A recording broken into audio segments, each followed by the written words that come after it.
Okay, today we're joined by one of the most influential and powerful independent journalists, Laura Loomer. She is known for her unapologetically bold stance on a range of issues. Laura has made headlines as a political activist, journalist, and social media personality. Whether you agree with her or not, there's no denying her impact on conservative media and the wider political conversation. In today's interview, we'll dive into her views, her motivations, and what she sees for the future of American politics. Laura, thank you for being here. Yeah, thanks for having me. Laura, so you've been on the news a lot, even in the Korean side, South Korea. So you wanted to be involved in screening the social media profiles of foreign students who want to study in the United States. Can you elaborate on that?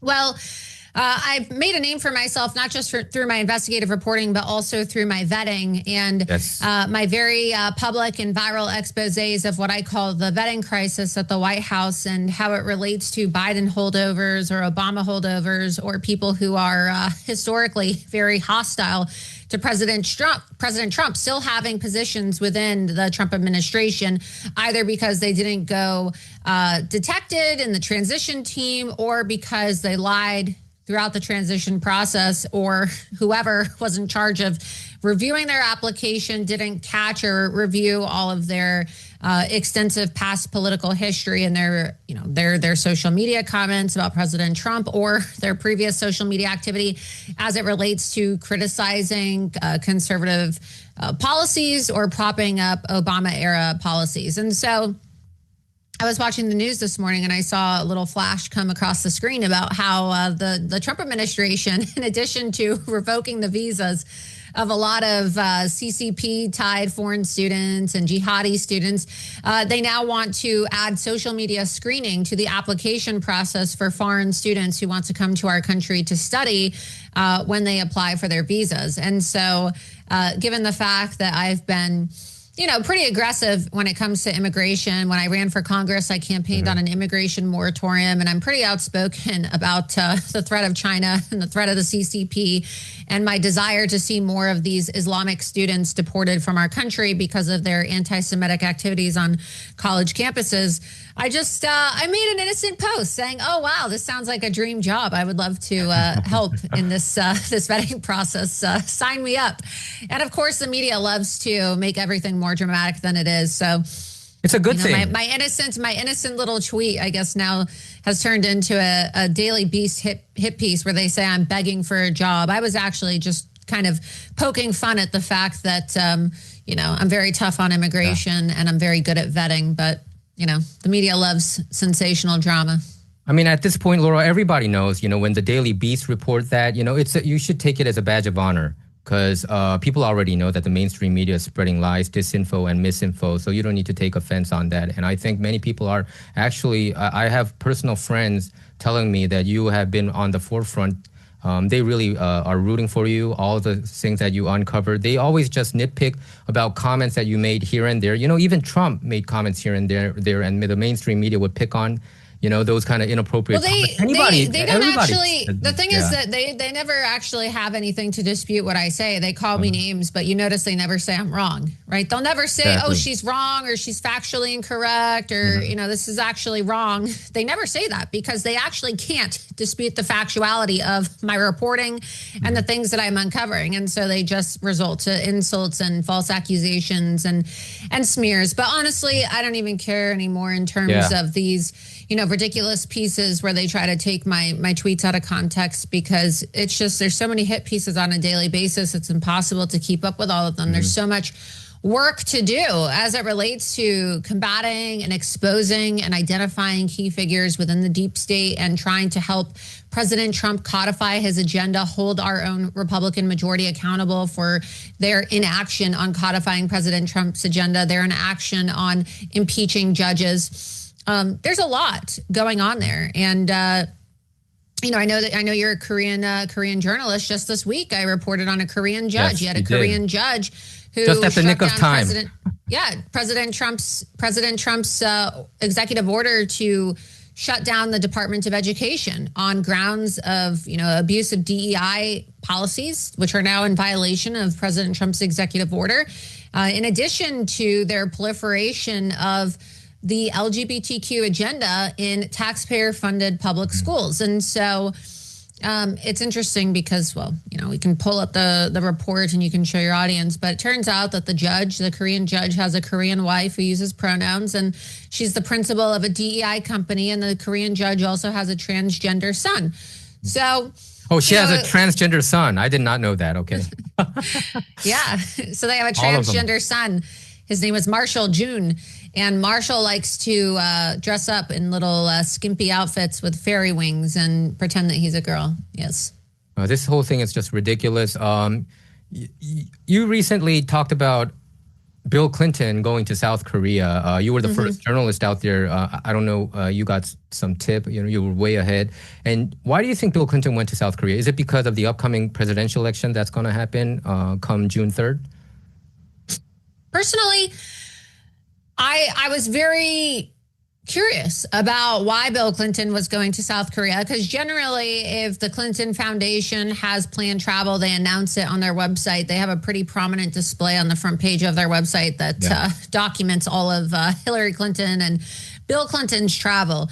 And generally when a former president travels abroad, it's for some kind of a event. If it's not for a private vacation, it's some kind of event or speaking engagement. And so I got a tip that Bill Clinton was going to be traveling, and it hadn't been reported anywhere. And so I broke the news. I was able to confirm it. He did, in fact, travel abroad to South Korea with a full Secret Service detail. And it's kind of interesting because the elections are coming up on June 2nd. So that's less than a week away, right? June Next 3rd, week. I believe that's Monday, right? The elections are on Monday in South Korea. And so when you look at Bill Clinton's history from his time as a president and, his involvement, and again, I was just a child when Bill Clinton was president, but if you go back and you examine his record on foreign policy, right, he received a lot of criticism for his policies in Korea and his handling of foreign policy with Korea. And so I just started thinking to myself, well, why would Bill Clinton be going to South Korea at this time? And it just made me think to myself, well, perhaps there's further CCP or Chinese efforts to destabilize the region. We've seen that China has an interest in destabilizing places like Japan, right? We saw the assassination of their leader, and we now see a lot of there have been many reports documenting the CCP funding of civil unrest in South Korea to try to create a communist takeover. And of course, that's why we saw the implementation of martial law briefly in South Korea, which made international headlines. And people thought that it was, a crazy conspiracy theory that the president of the South Korea was trying to prevent a communist takeover. But when you look at the political makeup and all these different factions, and now these factions are here in the United States of America. I've actually been documenting a lot of the Asian influence inside these protests as it relates to the Palestinian protests, the pro-Gaza protests, and the Tesla takedown protests. Many of the organizers who we've documented who are organizing these anti-Trump violent protests in many instances where they're vandalizing property.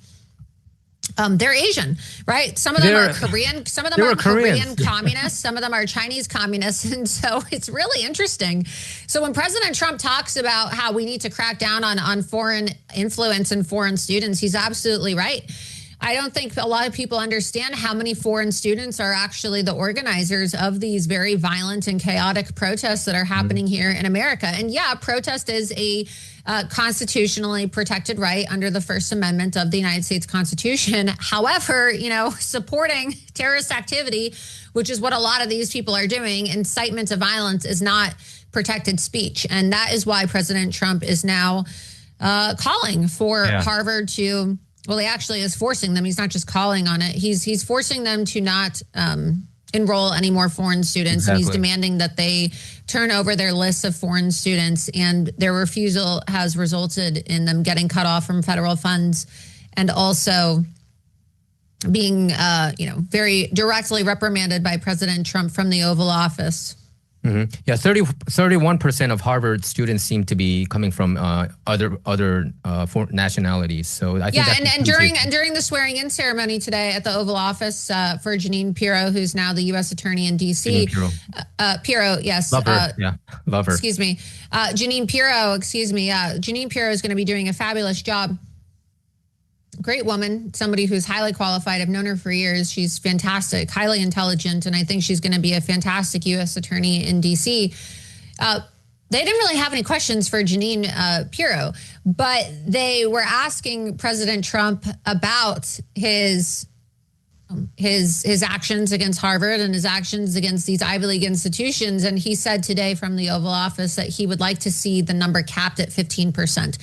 He doesn't think that the number should exceed 15% of foreign students who are admitted by these Ivy League institutions. And personally, I think that 15% is still pretty high. I mean, I don't, there's a lot of American students that would love an opportunity, or at least used to, would love to have, attended one of these Ivy League institutions before they became hotbeds of Marxism and hotbeds for radical Islamic terrorism. But, it's, these universities are essentially businesses in their own accord, where Harvard, for example, has a $52 billion endowment, right? This is a business. This is an enterprise that they have going on. So it's a full-blown foreign enterprise where you have oligarchs and you have, the children of diplomats, and you have the children of foreign leaders, dictators, right? Even Xi Jinping himself, literally, his daughter actually attended Harvard, believe it or not.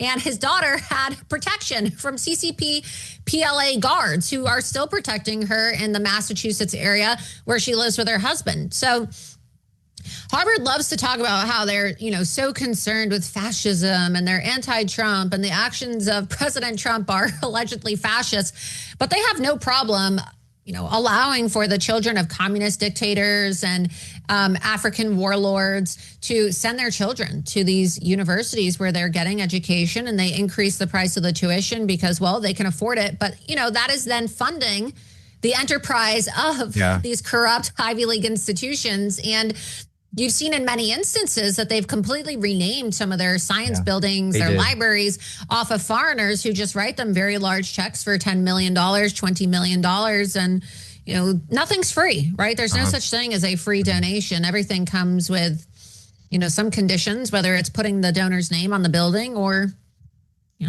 having lenient policies towards certain activities on campuses, including Marxist, communist, pro-jihadi activities. I think that's why they're fighting against Trump. They want the money flowing in. But it's not just happening in Harvard or Yale. It's happening across country. Like even here, the UC schools, they are bringing in all these foreign students because of money. So the students here in California, they have to find somewhere else to go. So it happens everywhere. I went to boarding school for high school. And even on this tiny little ranch school that I went to that had 300 students total, half the students were from Korea or in China. No joke. I went to boarding school with a lot of Korean students, and it was in the middle of nowhere in the desert in Arizona. And so literally, half of the students who I went to school with were foreigners. They were from China, they were from Korea, and they were from Turkey. Yeah. And they were from Egypt. There are they were all either Asian or Muslim. So, and, this has been, and that was years ago. I mean, look, I finished college 10 years ago. And then before that, right, I was in boarding school for 5 years. And so this has been going on for a very long time. Exactly.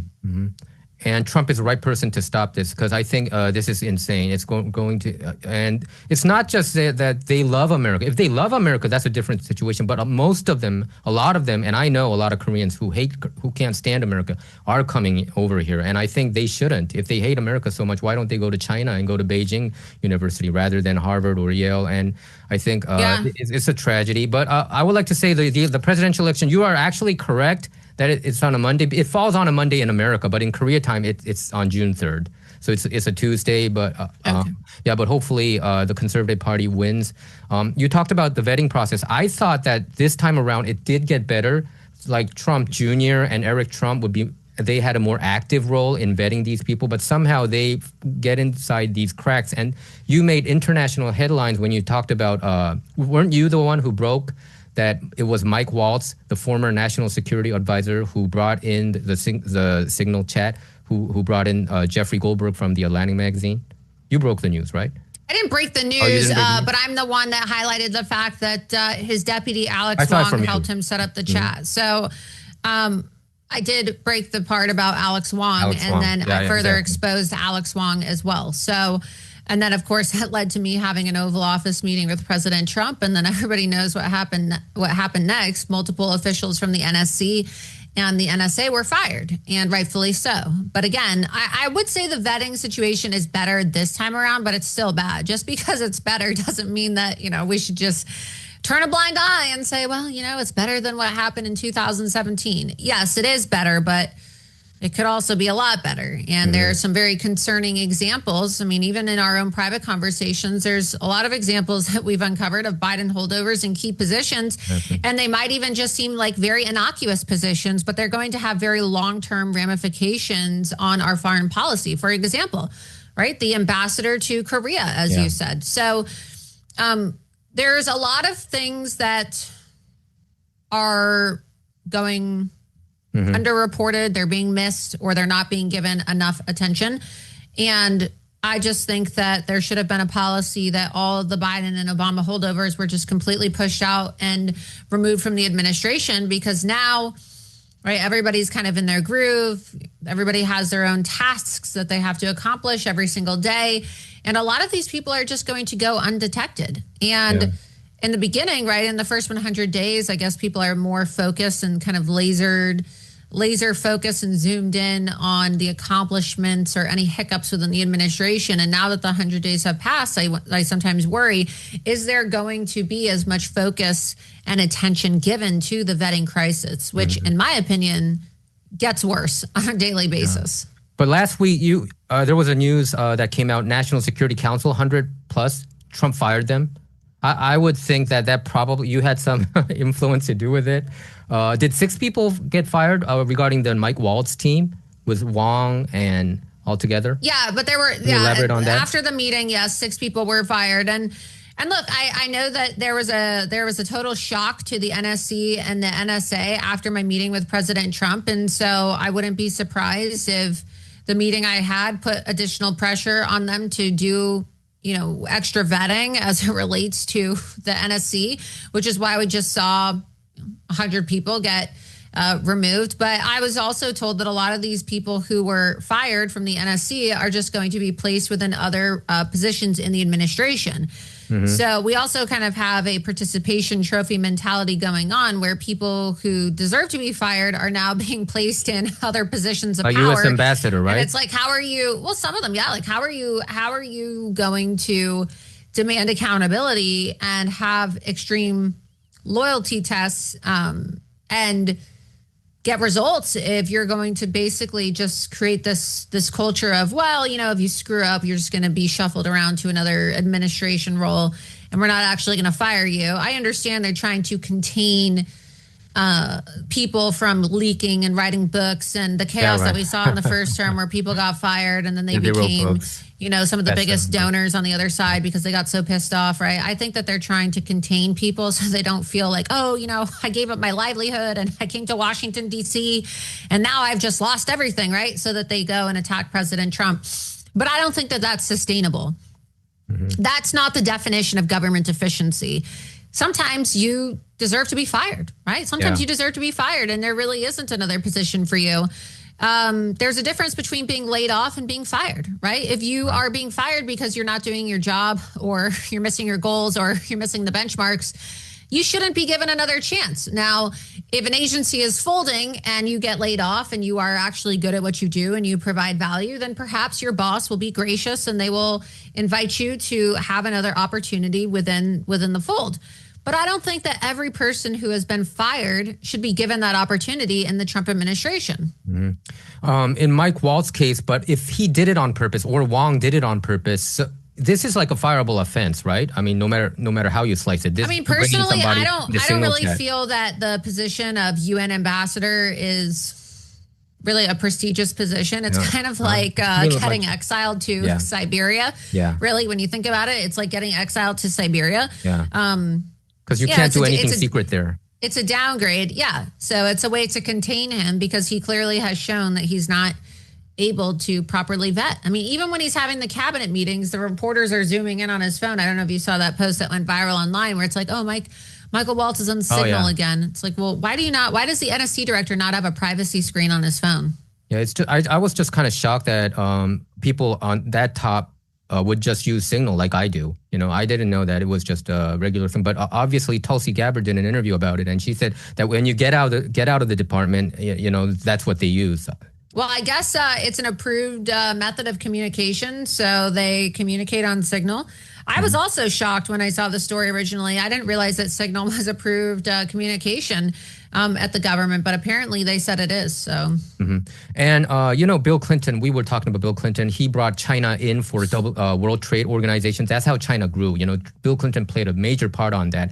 Do you think Clinton is still very pro-China in his views? Because I did see one interview where he kind of sounded like he regretted bringing China in or something like that, like years ago. Are they still getting a lot of funds from China? Do you have any knowledge regarding that? When you look at historically speaking, if you look at the Clinton Foundation, they have received donations in the past from CCP affiliated entities. And I put my report on loomer.com. It's my website. You can check it out and you can see for yourself. And you can direct your viewers to read the article, and everything is cited there. So that's something that came up in 2016 too, when President Trump was running against, he was then candidate Donald Trump against Hillary Clinton. And the fact that the Clinton Foundation was perceived as being a slush fund for communists and dictators and nefarious global leaders, right, especially dictators, to funnel money through the Clinton Foundation for the sake of getting favors from either the State Department or influence from Bill Clinton, former U.S. president, or his wife, who was the Secretary of State under Barack Hussein Obama, right, and a presidential candidate herself. So I would say that, in my opinion, if I were to guess as to why Bill Clinton was there, I think that he was trying to interfere in the election. And he's obviously not rooting for the conservative party. So he's obviously rooting for the leftists who are aligned with the CCP.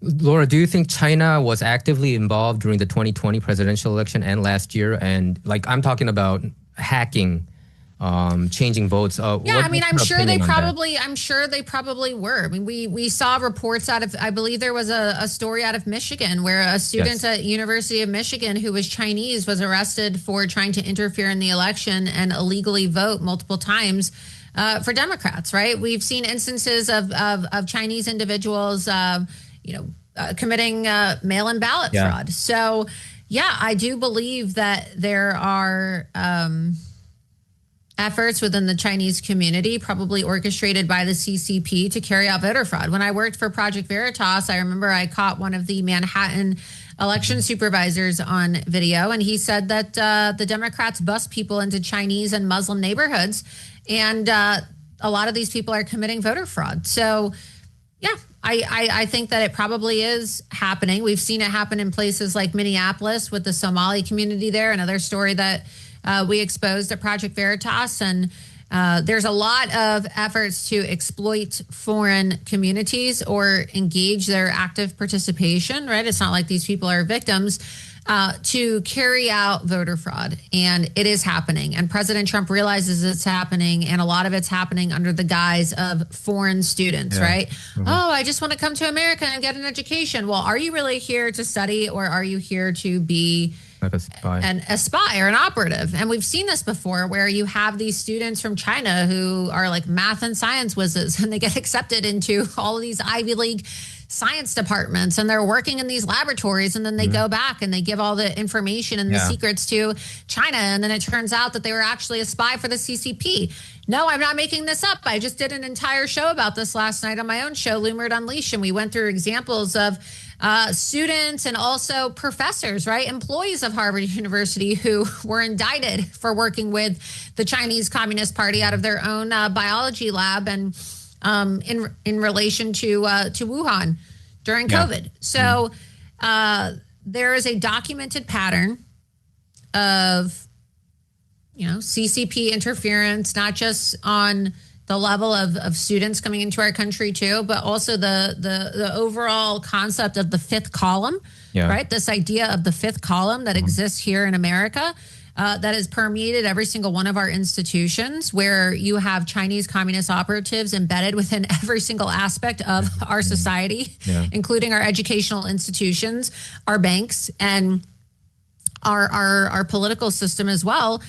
And there are countless examples of this, right? Kathy Hochul had a chief of staff that got raided, and it turns out that she was an operative and a spy for the CCP. Dianne Feinstein, who literally died in office, had a Chinese driver who was a spy for the Communist Party. So there's tons of examples of this, right? There's a million examples of it. You have CCP police stations popping up in New York City. Exactly. It's ridiculous. There's so many examples of this. It's not a conspiracy theory. We had a dementia patient in the White House for 4 years who failed to act on this. We had a Secretary of State under Obama who was complicit in this, who allowed for enemies to come into our country, who was engaged in what many believed was a total money laundering scam with foreign nations through the Clinton Foundation. And so now we finally have a leader that's putting America first, and people who are on the take from these foreigners don't like it, because that's how they make their money. They make their money from protecting rich foreigners who are operating with an America last mindset so that they can push communist, Marxist, and Islamic terrorist ideologies in our country. Yeah, so the Trump administration, they announced, I think Marco Rubio announced that, Secretary of State, that they would search people's social media, whether they're Instagram, TikTok, or what have you. That wouldn't have any they should. I mean, if you're not an American citizen, you're not entitled to our First Amendment. So if you're applying for a visa and you're going to come here, absolutely they should be searching your social media to make sure that you are who you say you are. Yeah, absolutely. So this has been hitting the news waves right now in Korea. So I'm worried about. There are so many anti-America, anti-Trump especially. There's so many anti-Trumpers because most of the media members in South Korea, they're pretty much worship the New York Times, Washington Post, CNN here. So they pretty much translate whatever they spew out. So they grew this anti-Trump without even knowing how much of a great president. I think Trump is one of the greatest president in my view. I put him up in the pedestal of George Washington, Abraham Lincoln. That's how much of a great president I think he is. But Korea, South Korea especially, don't know anything about it, and they have a lot of these anti-Trumpers growing it. And now they're erasing all these contents. So I'm wondering whether the Secretary of State, they would have forensics to figure things out. They would probably change strategically. The left-wing party plays really fast and diligently. You know that they're better in this game than us. Yeah, they absolutely are. And that's why there needs to be task force in every country, in my opinion, to be protecting against voter fraud, because we already saw the impacts of the stolen election here in the United States in 2020. And this isn't something that's unique to our country. Elections are stolen all over the world. And if it can happen to the president of the United States, which is supposed to be the freest nation, we're supposed to be, right? They call us the exporter of democracy, and we're supposed to be the guardrail looking out around the world and, slapping countries on the wrist every single time they have an election that doesn't really look like it's a legitimate election, but we can't even protect our own elections or secure our own elections. And it is kind of funny. I remember after the stolen election of 2020, it was Vladimir Putin who said, "Oh, well, how is the United States State Department going to criticize me for elections in Russia when they're stealing the election from President Trump?" And it was pretty crazy hearing this from Vladimir Putin, because it's like, he's got a point, right? He actually has a point. How can the United States continue to go around the world and object to the outcome of elections when nobody has actually been held accountable for the stolen election of 2020? And it absolutely was stolen, 100%. And I think a lot of people are now starting to finally come to terms with that, especially a lot of people in the media who historically lied and ran cover for the Democrats, like Jay Tapper, who's now coming out with a book to pretend like, he's criticizing the left-wing podcasters today. Biden was sick. Oh, well, he had cancer. I guess maybe he wasn't all there when he ran for office, right? Yeah, maybe that's why they called him Biden hiding in the basement in 2020 because he was sick. I'm told by my sources that Joe Biden has had cancer since 2015. It seems like so, because now he's on. That's what I'm told. I was told that Joe Biden got diagnosed with cancer in 2015. So what do we do with all the AutoPen executive orders? Can we cancel that out, or is it already a bygone story? I think, the right wing, the conservative party are sometimes accused of being a conspiracy theorist. I do think there has been conspiracy theory, like even the QAnon movement. By the way, that was a Korean American too, but did you know Ron Watkins, the guy who made that 8chan and spread this? So they always wish, they have this hope that things would, there would have consequences. These deep staters would go to Guantanamo Bay, or they would be jailed and prosecuted. But I don't see it happening at all. So far, all the conservative side, all the people who fought for justice were caught into these process crimes. Yeah, for instance, like Paul Manafort. I wouldn't say Paul Manafort is a justice guy, but Paul Manafort. I don't think anybody's going to go to jail. I mean, look, we were told that there were going to be day one investigations. It's way past day one. I don't really have a lot of confidence in our current DOJ. I mean, I'm hoping that we're going to see more results from Dan Bongino and Kash Patel. I like Dan Bongino and Kash Patel very much. I love them. I think they're great, but maybe things are slow for reasons unknown. I don't know. I mean, I really honestly worked very hard to help ensure that Kash Patel was confirmed during a Senate confirmation hearing, and I really like Dan Bongino, but maybe things just move a lot slower. I don't know, but it just doesn't really seem like there is any action being taken. And it's been very frustrating for a lot of people. And I think it's a morale. It's really kind of a diminisher of morale, which is very dangerous because we're coming up on a midterm election and Donald Trump is not going to be at the top of the ticket.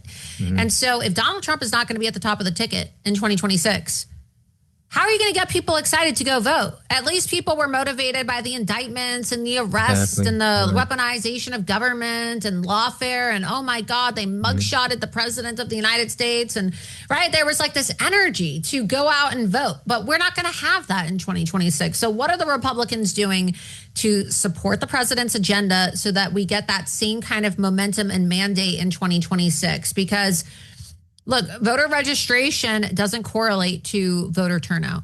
There are people who remain registered for years on end who are dormant voters and they haven't voted in 10 years, right? We saw that a lot in the 2024 election. I know this all too well from when I ran for Congress myself, right? You have low propensity voters and you have high propensity voters. And there's a lot more low propensity voters than there are high propensity voters. When you look at the overall population of the United States of America compared to how many people actually vote each election. Right. So did you have these, I know that you had personal time with President Trump in the Oval Office, and you also mentioned that whenever you were about to talk about like fishy people around him, that people would come in all of a sudden, so you couldn't talk about. But do you talk about these conversations? Do you have these kind of conversations with him? Because it seems like he doesn't sometimes. Yeah, I mean, look, I don't want to discuss the contents of my conversations with the president because I feel like it'd be disrespectful. Yes. But overall, I would say that I have. I mean, it's not a secret. I've had conversations with the president about vetting, and I have expressed my concerns about information being blocked.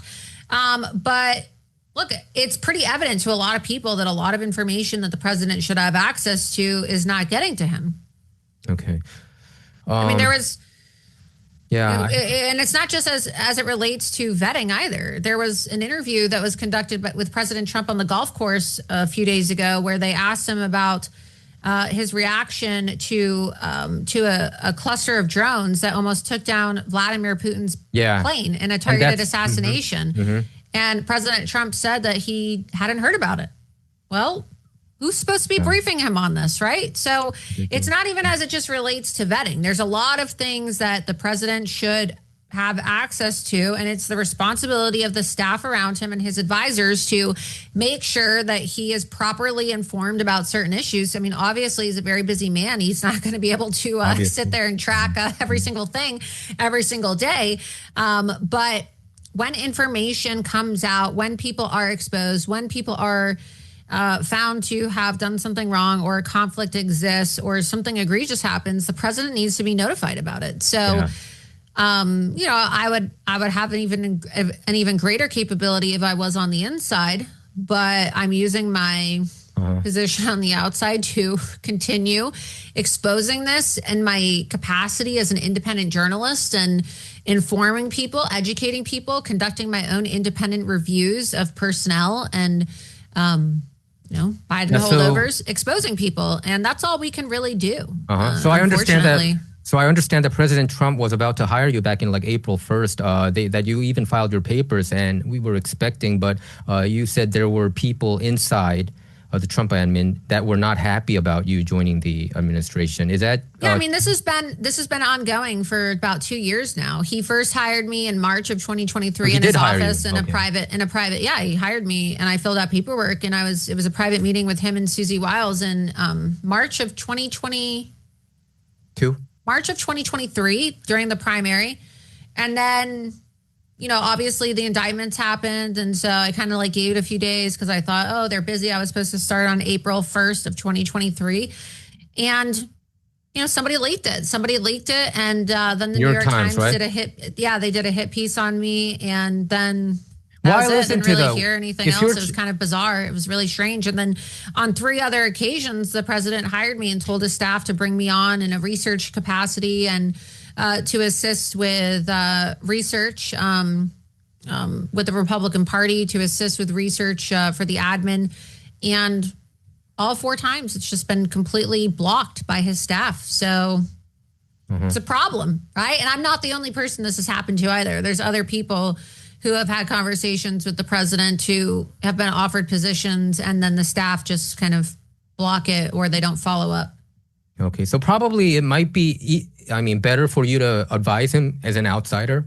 Probably if you were inside, they might have cut you off. I don't even advise him. I have comments and I have concerns and I share information. But I never like to misrepresent myself or over exaggerate, what I do. I wouldn't say that I'm an official advisor to the president. The president himself said that sometimes I provide recommendations and he listens, but I'm not an official advisor. I just break stories and I'm a loyal supporter of the president and I wish him luck and I wish him success and I try to use my investigative talents to expose people that are trying to undermine him because I really care about President Trump, not just on a personal level, but also I really do believe that he's the leader of not just our country, but the leader of the world. And if we didn't have President Trump back in the White House, I really honestly thought it was going to be the end of our country. And I think so too. So, I'm young. I just turned 32 years old and I want to have a future. And I really do believe that President Trump being in the White House and having a successful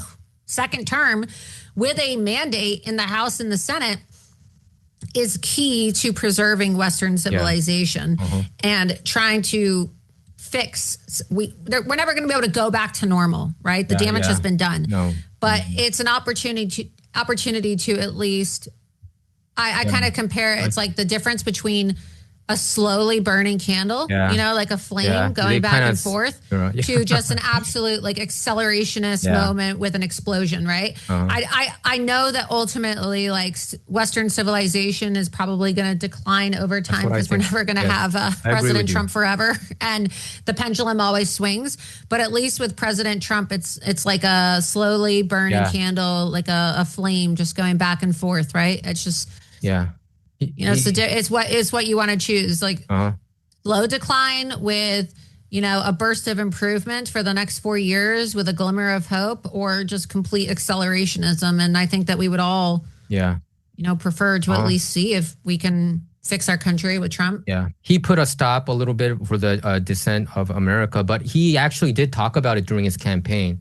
When I'm here, it's going to be okay. But I think when I leave the office, it's going to go back to where it used to be. He did kind of mention it during the first cycle, the 2016 presidential cycle. Yeah, and he's right. Look, Republicans don't know how to lead. Look at President Trump having to go to the Republican conference. Like, it's kind of unheard of for a president to have to like go to Congress to go have a meeting with the Republican conference to get them to vote on the bill, because you have all these different personalities and they all want to pretend like they're so pro-Trump, and yet why should a Republican president have to basically, I wouldn't say beg, but show up to give these Republicans essentially a pep talk to encourage them to vote for the bill, the legislation. And even then, right, they still don't want to codify the agenda and implement the Doge cuts, right? Doge was a pretty big part of the first push of the first 100 days. Like Elon Musk was, pretty pivotal, central.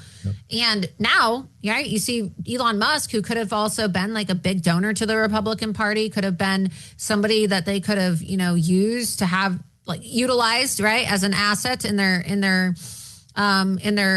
war chest, not just of dollars, but also in terms of infrastructure and information. And you look at the technological innovation that Elon Musk is capable of doing.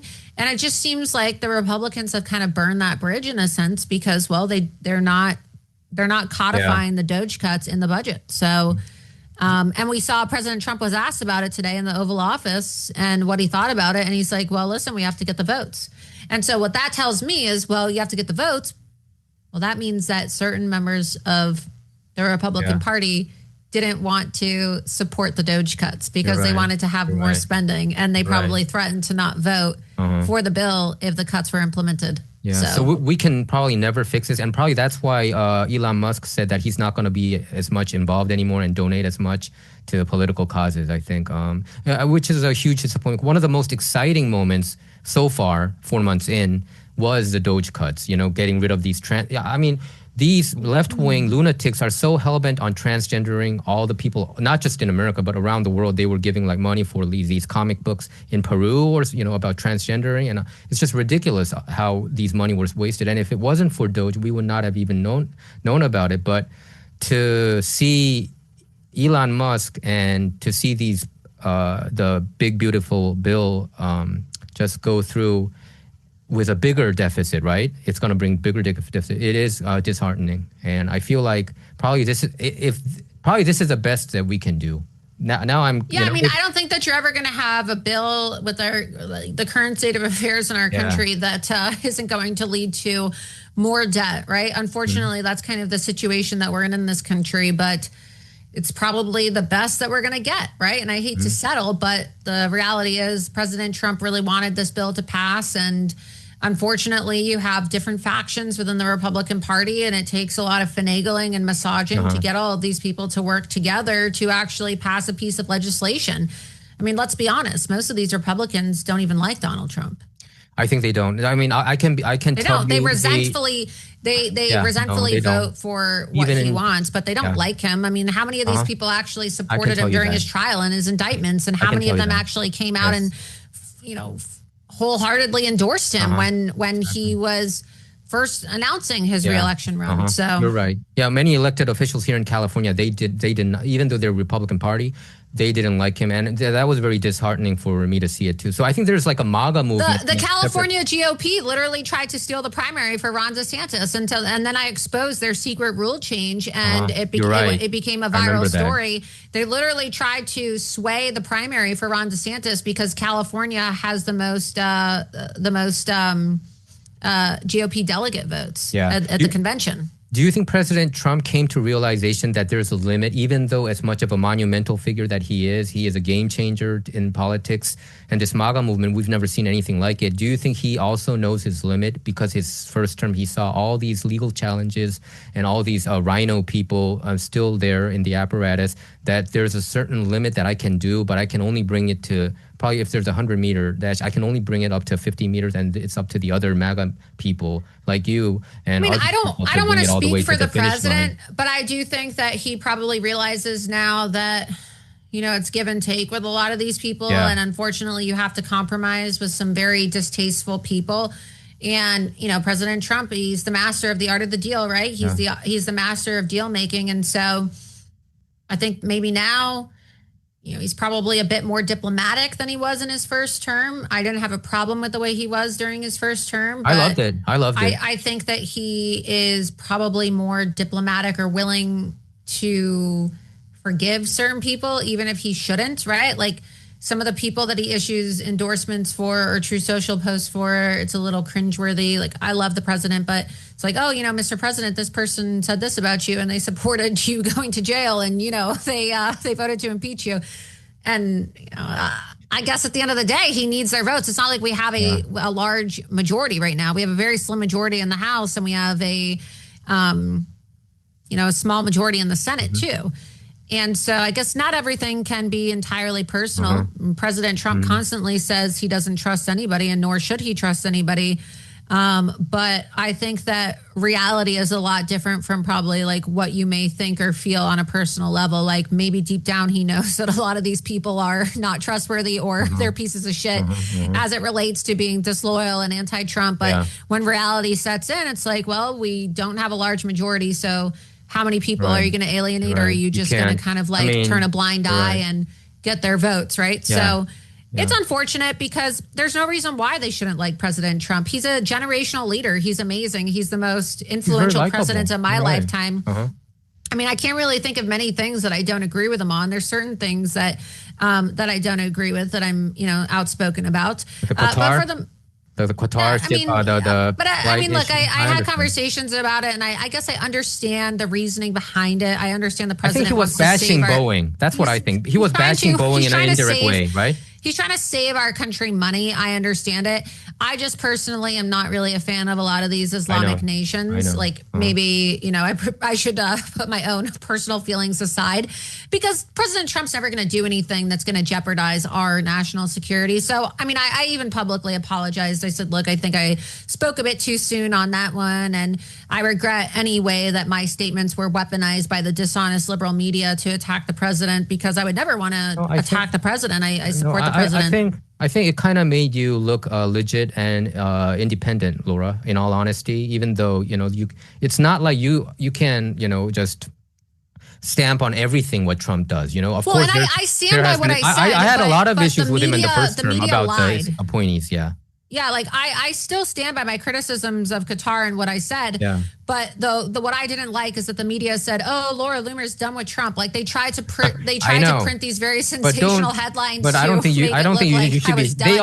They have been doing that for everybody around Trump. Who has been. Yeah, but it was dominating the news cycle, and it was a distraction. And I obviously I can't control what the media decides to say and how they decide to twist my words, but that was probably my only regret about it, is that, I support what the president's doing, and I support his efforts to try to, stabilize the Middle East and get us out of conflicts. But it was just a shame that the media decided to twist what I thought was like a legitimate criticism of Qatar into a nasty attack on President Trump to make it look like, oh my God, she's done supporting the president. I did. I mean, probably because I'm on more of the conservative side, but I took it as, you have your own opinion, and I think it's a legitimate criticism, I think, regarding the Qatar being, your criticism of the Qatar is being they were funding a lot of terrorist group, right? And they also support a lot of the funding of these foreign students that President Trump is calling out. So that's the reason why I was so critical, is because, 2 weeks prior to that trip, President Trump had signed an executive order requiring universities to disclose the sources of the foreign funding. And when you look at the source of a lot of the foreign funding, it's from Saudi Arabia, it's from Qatar, right? The two biggest countries that are donors. It's not Israel, despite what a lot of people say. It's Qatar and Saudi Arabia. And so when you look at a lot of the anti-Trump movements, the Muslim Brotherhood movement, the jihadi Palestinian movement here in America, guess who's funding it? Qatar, right? It's not Israel, it's Qatar. So that was it. It's just that, and I understand that the president has to have these conversations with leaders, despite how distasteful they are, right? I mean, look, he shook hands with the new leader of Syria, and I voted for President Trump because I trust that he is going to, be the best leader for our nation. So I trust whatever vision he has. But I also, at the same time, think that we need to have a serious conversation in this country about the Islamification of the West and the influence of the Muslim Brotherhood here in America. So that's all I was really trying to say. But And I think President Trump, even during his businessman years, he had a lot of business deal with these Middle Eastern countries. I remember him talking about, Arab Emirate, Saudi Arabia, having business deals there, in Qatar.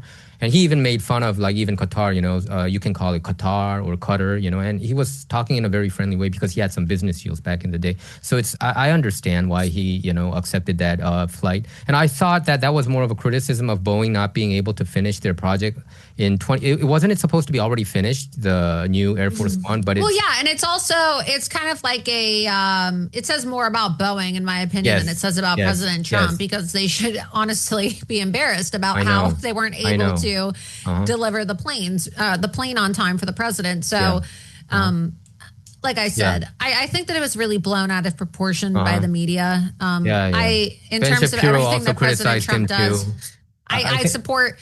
I would say like 98.5, 99% of what Donald Trump does. That's a MAGA, so nobody's going to criticize that you're not MAGA anymore. It's just these left-wing lunatics. Do you have personal rapport with Trump Jr. or Eric Trump or other Trump admin? And I know that you said you're friends with Susie Wiles. Just wanted, out of curiosity, do you...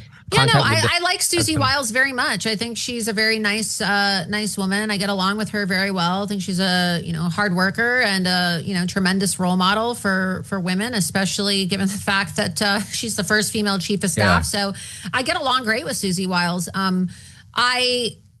I know Don Jr. I would say that I've had more communication with Eric Trump than I have with Don Jr. But I've met all of President Trump's children, and I think that that's another testament to how good of a leader he is, because it's not every day that you see somebody who's a billionaire who has successful children who all turned out very well. It's amazing. A lot of times very wealthy people have kids that get hooked on drugs, or he's a blessed man. They're party animals. He really honestly He's blessed. He's blessed in many facets. Obviously, there's always outliers, because you can be a good parent and still have a kid that has issues. But the fact that all of President Trump's children turned out to be very successful, well-rounded individuals is a testament to not just his leadership skills, but also the kind of person he is as a father and a grandfather too. So I don't think he gets enough credit for that, but I think it speaks to his character, and it's something that I greatly admire about him. Yeah. When you see the polls for 2028 presidential election, J.D. Vance is ahead. Do you have some worries about it? He used to be an anti-Trumper, very anti-Trumper back in 2016 presidential cycle, and also him relying on donor money. He's not a rich, self-made man. Is it better for the MAGA people to root for somebody like a Trump Jr., somebody in that, or Eric Trump, somebody who can be a little bit free from the donor class? You're going to see a lot of people run in 2028. I wouldn't be surprised if majority of the cabinet decides to run for president in 2028. I think it's a little too early, right? I think you're going to see Tulsi Gabbard jump in. You're going to see J.D. Vance. I think you're going to see Marco Rubio. That's just my prediction. I will say, even though J.D. Vance was an anti-Trumper for a while, he at least has made amends and has apologized. That's the difference, though, between J.D. Vance and a lot of these other people is they pretend to be someone that they're not, and J.D. actually exercised personal accountability. So I don't have a problem with people saying, I was wrong, I saw the light. But a lot of the people that I'm exposing they don't have that humility or that ability to say, I was wrong, and that introspection, right? So we'll see what happens. But hey, not everybody's a billionaire. And I think it would be kind of unrealistic to expect everybody who's running for office to be extremely wealthy, although it does, I would say, provide you with more liberty, more freedom, and more liberty and more range to do and say what you want. I think that's why President Trump, when he first ran, was able to be such a successful outsider candidate, is because he didn't have to rely so much on, special interest groups or donor money, because, well, he's a billionaire, right? Self-made.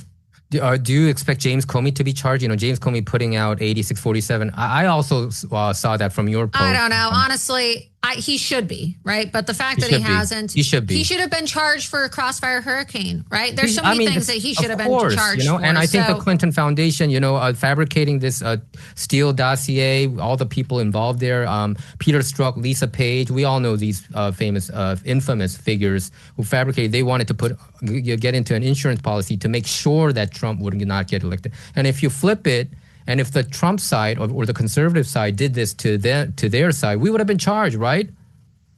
And Yeah, absolutely. I'm surprised that, I mean, especially now with Kash Patel in charge of the FBI and Dan Bongino, who all railed against these people. I'm surprised we haven't seen any charges. But again, look, I'm hopeful, but I'm not going to get my hopes up too much because as Shakespeare once said, expectation is the root of all unhappiness. And you're right. You know, that's really right.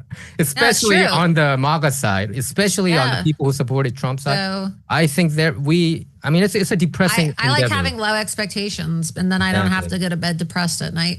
Exactly. You're right. And there are a lot of, like on Rumble, I watch Rumble a lot of contents there. And on Rumble, you have these, like X22 and some channels that says, Trump is full of control. The military government's full of control. Don't worry. These Democrats are in panic mode. It doesn't seem like they're in panic. I'm now a little bit, but I waited too long. I'm not, holding my breath anymore. And there's a lot of Korean Americans in these deep state apparatus, like Bruce Orr, Jeannie Rhee, and I wanted them to be held accountable too. As a Korean American, I mean, it's kind of very sad to see them doing whatever they want.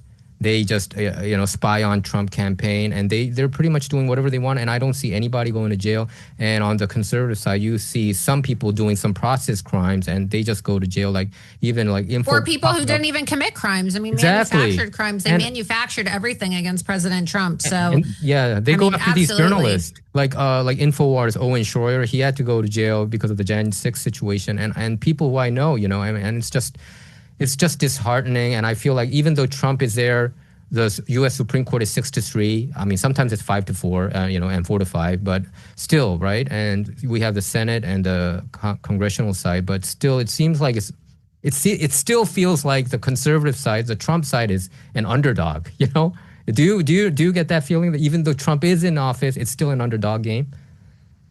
Yeah, because as I said before, most of the Republicans in office don't like him. They're never going to admit it. Some of them have admitted it, but they don't like him. And they are resentfully supporting him and pretending to support him because they need the votes of the MAGA base that overwhelmingly supports President Trump. The MAGA base loves Donald Trump, right? But they love President Trump more than they love the Republican Party. I mean, I've been a registered Republican my entire life, my adult life at least. I'm not going to ever register to be a Democrat, but I would love to be an independent or no party affiliate, but I live in a state that has a closed primary election, so I have to be registered Republican. But it's not like I have a loyalty to the Republican Party. I'm not going to ever vote Democrat, but why would I ever be loyal to a party that spends its time and its money working to screw over the MAGA base and screw over the president that I work so hard to help elect, right? That's how most people feel, in my opinion, who are registered Republicans. They don't like the party. They love the man. They love Donald Trump. And you're right. That's why the Republican Party is really going to be faced with an existential crisis when Trump leaves office. I think so too. I think the party's going to die. I really do. Because there's nobody, in my opinion, I like J.D. Vance, but I will just say this respectfully. I like J.D. Vance. I like Marco Rubio. I get along with a lot of these people. There's nobody that has the aura, right? The aura or the charisma or just kind of like the all-encompassing energy to truly be the heir, right, to Donald Trump. When you think of the massive responsibility that comes with being Donald Trump's heir, I don't really see anybody who's meeting that moment right now. There's nobody that comes to mind, no matter how many people I may like or think highly of. There's nobody in this country who could fill those shoes. And I'm just, I'm not saying that to be confrontational or to be disrespectful to anybody. I just don't really see a future for the Republican Party after Trump. Yeah, there's nobody like him. I mean, Donald Trump is a one of a kind, and he's one of a kind. There's nobody like him. Honestly, I supported him back in early, around 2005, 2006, when he got his when he was getting prominent with Apprentice. And he would come out on Fox News on a regular basis. And I remember one time when I was watching On the Record by Greta Van Susteren, and he came out and they gave an entire hour interview with him. And he was saying the same things, what he's saying now, about the trade issues and about the border. And I thought that this guy is really saying something. And I was telling my wife and my friends and even my parents, I think Donald Trump would become one day United States president. I would wish that this kind of person would become a president. So I was kind of like ahead of the curve, so to speak, regarding Trump. And I read a lot of his books, and I knew that he wouldn't back down. You remember the first week when he came out in 2015, June 16th, when he ran, the whole entire media criticized him about that there were so many rapists, murderers coming from the southern border, which is true. And when the entire media was against him and everybody was like boycotting him and they wanted him to resign his candidacy, he said one thing that really moved me. He said that I can never back down in front of truth. And that really moved me. So I was so excited, but also at the same. I was too. I mean, I was working for Project Veritas in New York when he filed, and I remember, I think a lot of people in the office found me to be very obnoxious because I was like, oh, Trump's going to win, and James O'Keefe agreed with me, but some of our colleagues were like, no, I don't think so, and I just remember I was like that really loud mouth going around being like, yeah, Trump's going to destroy all these people, and. I saw it firsthand. So I remember watching the White House Correspondents' Dinner when Obama was mocking Trump, and I was like, oh man, he's going to run for president, isn't he? and he did that, and he did. I just remember that. He's just one of a kind. I used to watch Fox News a lot before they, became election deniers and all that. But when I was watching Fox News. Back in the day, they used to have like a weekly segment with Donald Trump where he would call in, right? He would call in, and I just remember like loving listening to him like talk, and I would just like I used to love listening, and I remember even when I was a kid, like listening to him call in and talk in the morning, and it was always a phone call, right? He would call in from Trump Tower, and they would say on the little caller, the screen, "Oh, Trump from Trump Tower." So.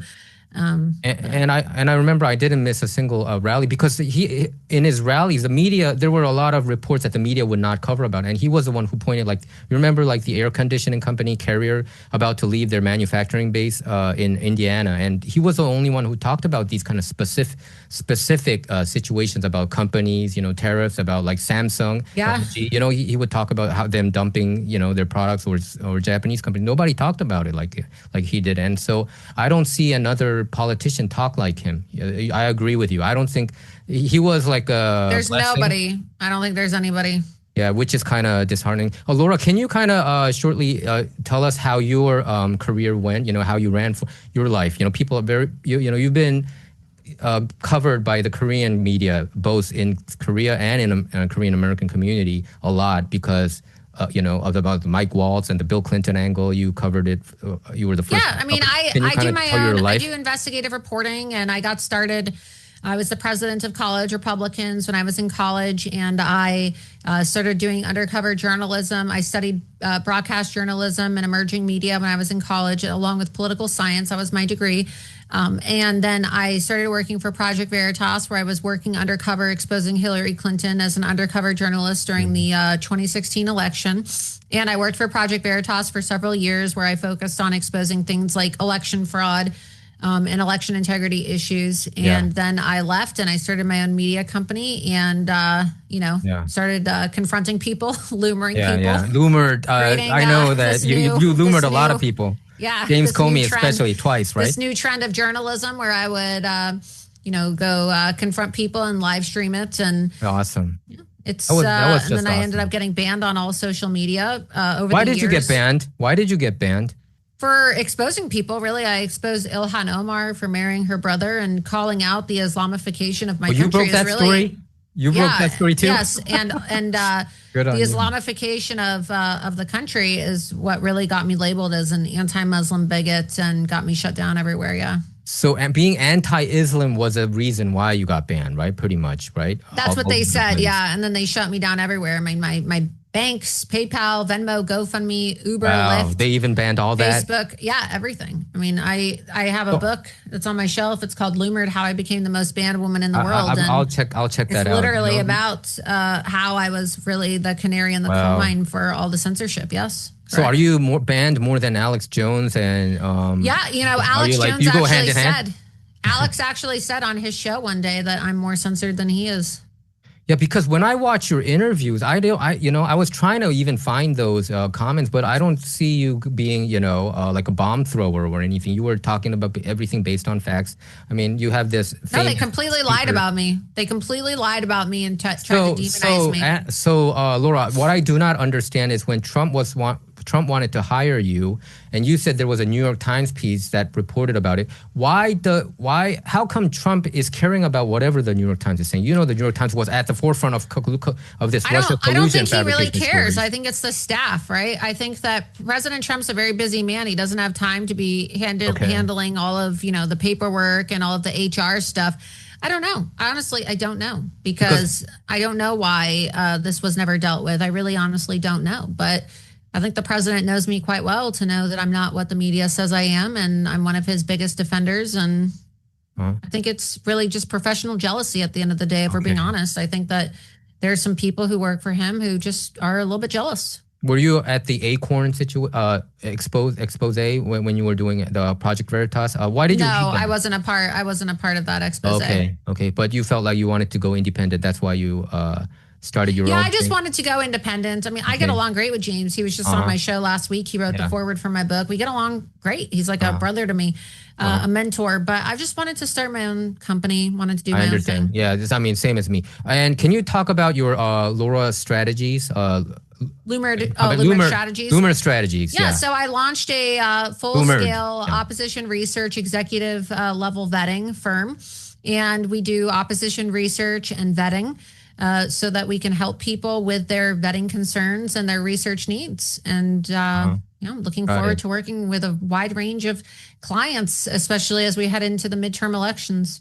Great. And Laura, are you still banned in like Facebook and Instagram too? Because I would think that they would revive it since Trump is back in office. You know what I'm saying? So what I don't understand is many Koreans in South Korea and also many Korean Americans here are also being suppressed. Like me, I'm demonetized too, by the way. I'm the only demonetized guy on the conservative side. And I would wonder, they would kind of change their tune. And now they're facing also an antitrust law violation suit, and they lost actually, I think, in the appeals court now. Yeah, I mean, I filed my own antitrust lawsuits as well, and unfortunately, it's really hard to get justice in this country. But yeah, I'm still permanently banned. I filed a lawsuit too against YouTube, by the way, because of their demonetization and whatever. That's why I think in South Korea, I think when Trump does a trade deal, now they're in this 90-day moratorium situation, but they're going to continue. I think Trump should kind of have these talks about Google, be just opening up these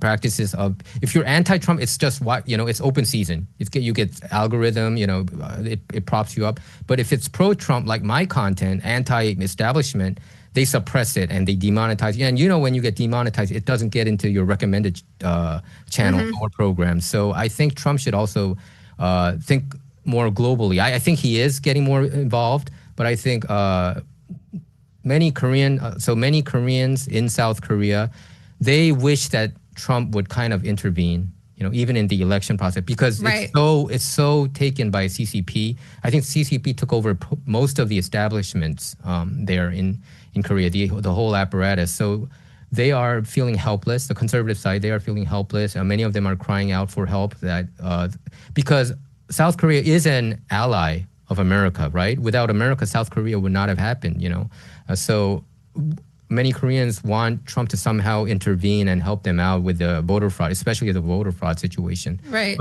But what do you think? Do you think they're just hope it's going to be just a long hope without any results this time around too? I mean, we'll see, right? There's a lot of election interference that happens all around the world, including here in the United States. I'm really hoping for the people of South Korea that the conservative movement wins, but there's so much influence and so much money from China and the CCP and so much interference. And I that's what I think Bill Clinton was in South Korea for. So, I mean, it's going to be very dreadful, not just for the people of South Korea, but for, Asia as a whole if the leftists win in South Korea.